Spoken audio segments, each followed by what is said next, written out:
दुनिया बहुत बड़ी है, 195 देश और दुनिया भर के अंदर ईज ऑफ डूइंग बिजनेस में ये देश नंबर 1 पे है। करप्शन में ये दुनिया में तीसरा लीस्ट करप्ट यानी कि ऑनेस्ट कंट्री है। फ्यूचरिस्टिक प्रोग्रेसिव थिंकिंग में वर्ल्ड में नंबर 4, सेफ महसूस कराने में वर्ल्ड में नंबर 5, फॉरवर्ड थिंकिंग सोसाइटी में वर्ल्ड में नंबर 5, हायर एजुकेशन के अंदर दुनिया में 6ठे रैंक पे है, इनोवेशन या फर्स्ट मूवर के अंदर दुनिया में 7वें रैंक पे है, कल्चर तो इसका दुनिया में 9वां सबसे अच्छा यानी कि 195 देशों में हंगामा मचा चुका है। Lion among the leaders. अगर मैं इसको इंडिया के आंकड़ों से कंपेयर करूं, आप भी दुखी हो जाओगे, मैं भी दुखी हो जाऊंगा। इतने निराशाजनक है कि दिल टूट जाएगा कि इंडिया कहां पे है, सिंगापुर कहां पे है। 1965 में दुनिया का सबसे बड़ा कूड़ादान, जो दुनिया का सबसे बड़ा स्लम था, आज पूरी दुनिया में अपना परचम फैला चुका है।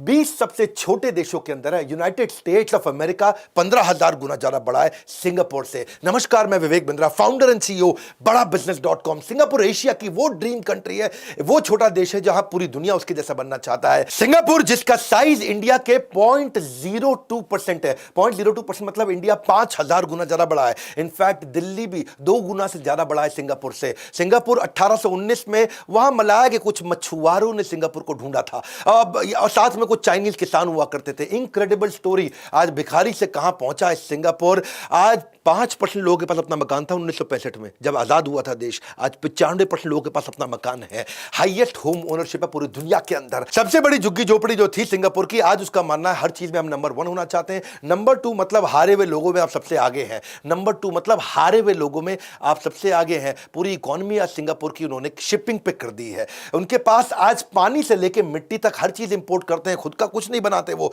No manufacturing. GDP per capita income के अंदर जब वो आजाद हुआ 1965 में तो केवल $300 वहां की पर कैपिटा इनकम थी और आज वो $60,000 यानी कि 200 गुना बढ़ी है। कैसे हुआ, सारी स्ट्रैटेजी दूंगा आपको। सिंगापुर वहां पर लाइफ एक्सपेक्टेंसी हेल्थ के कारण इतनी अच्छी हो चुकी है कि 84 साल एवरेज उम्र है वहां। 84 साल से पहले लोग नहीं मरते। 1965 में जब मलेशिया ने सिंगापुर को अलग किया तो वहां के प्राइम मिनिस्टर उस समय ली क्वान यू, जो सिंगापुर के प्राइम मिनिस्टर बने, बहुत दुखी थे। उनको समझ नहीं आया कि मैं झुग्गी झोपड़ी को चलाऊंगा कैसे। ये मछुआरों के छोटे से देश को इतनी गरीबी, पर उनकी लीडरशिप क्वालिटी बहुत जबरदस्त थी। आज भगवान के बाद दूसरा आदमी जिसको सब पूछते हैं सिंगापुर में, वो कौन है? Lee Kuan you.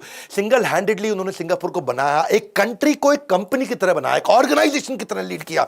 एक कंपनी को प्रॉफिटेबल तरीके से आप कैसे रन करोगे? वो कहते हैं प्रॉफिट बुरा शब्द नहीं है। वो बिगेस्ट झुग्गी आज एशिया की बिगेस्ट कैपिटल बन चुकी है, business capital of Asia. Liberal policy लेके आए। ली क्वान यू का एक मानना था, कम्युनिस्ट से बच के रहो, कम्युनिस्ट से बच के रहो, कम्युनिस्ट से बच के रहो। हम सब बराबर है, हम सब बराबर है। एक कोई बराबर नहीं है। हमें सबके प्रति फेयर रहना है, बराबर नहीं है। हमारे देश में भी कुछ कम्युनिस्ट हैं, इनका मानना है कम्युनिस्ट से जितना दूर रहोगे उतना जल्दी आगे बढ़ोगे।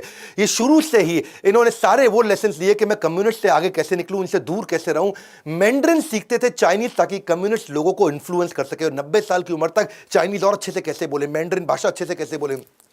अपने विजन को, अपनी देश की कहानी को ऐसे समझाते थे, ऐसे सिखाते थे, लोगों का दिल जीत लेते थे कि लोग अपने अपने एजेंडा सारे भूल जाते थे। लोग पूरा समर्पित हो जाते थे ली क्वान यू को। ये एक ऐसे राजा की तरह उन्होंने चलाया, बिल्कुल सुप्रीमली प्रैग्मेटिक, सुपर प्रैक्टिकल। कहते कोई सोशलिज्म नहीं चाहिए, कोई कम्युनिज्म नहीं चाहिए, हर चीज प्रैक्टिकल। पैसा आना चाहिए, ग्रोथ होनी चाहिए, देश ग्रो करना चाहिए, देश के आदमी ग्रो करने चाहिए, उसके लिए कुछ भी करूंगा।